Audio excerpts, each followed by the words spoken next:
Kai here, and it's day 7 of my 40-day quest to write my book. So it's been an entire week, and I am actually here on the other side of Manly, on the harbour side. See?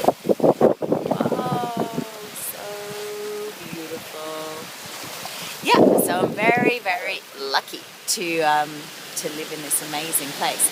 Now, I just want to let you know that my blog and my videos aren't always following exactly the same. So feel free to subscribe to my blog on www.archetypeacademy.com.au. If you just go in there and put your name in the thing, you can find out about some archetypes.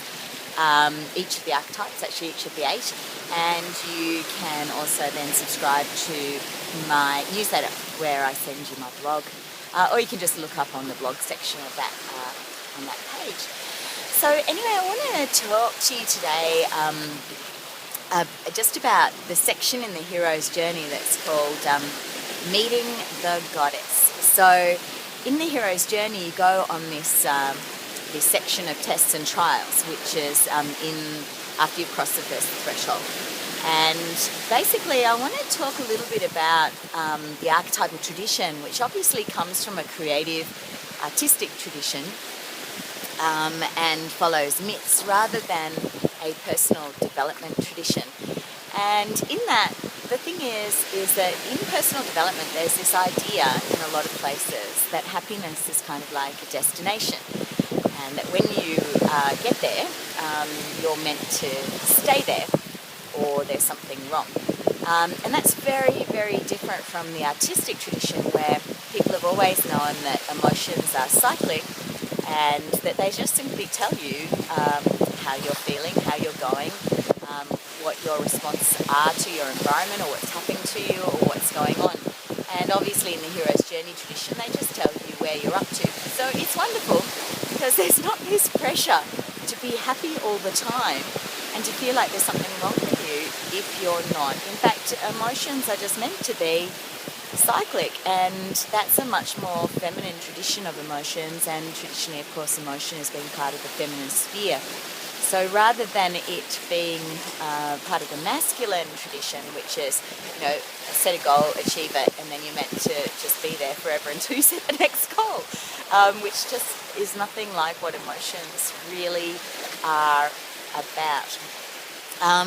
So I just wanted to talk about that briefly, and to look at this idea that it's important for us to be real about our emotions and to feel what they are, because if we feel like we have to be happy all the time, or somehow failed if we're not, then we kind of isolate ourselves when we're not happy, rather than being ourselves and sharing. And yesterday I was sort of feeling a bit uninspired, and a bit like it was all a bit too hard work. And so instead of just pushing through and persisting with that, I decided to go out with a friend of mine, and we had a laugh, and it was really cool, and I could just be myself.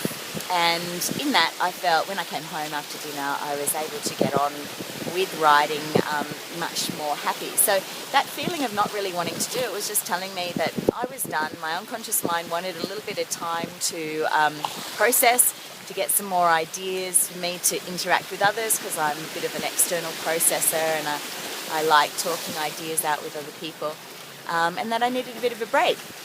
So I listened to that emotion, and then of course the emotion went. Now, if a negative emotion stuck, of course you want to go and do some processing, because if you're stuck in a negative emotion, that's not natural either. But at the same time, you don't have to feel like you're a failure and yes, you're happy all the time. It's just the cycles, and those negative emotions are giving you messages, just like the positive ones are. Okay, I'll speak with you tomorrow when it will be day 8. Bye.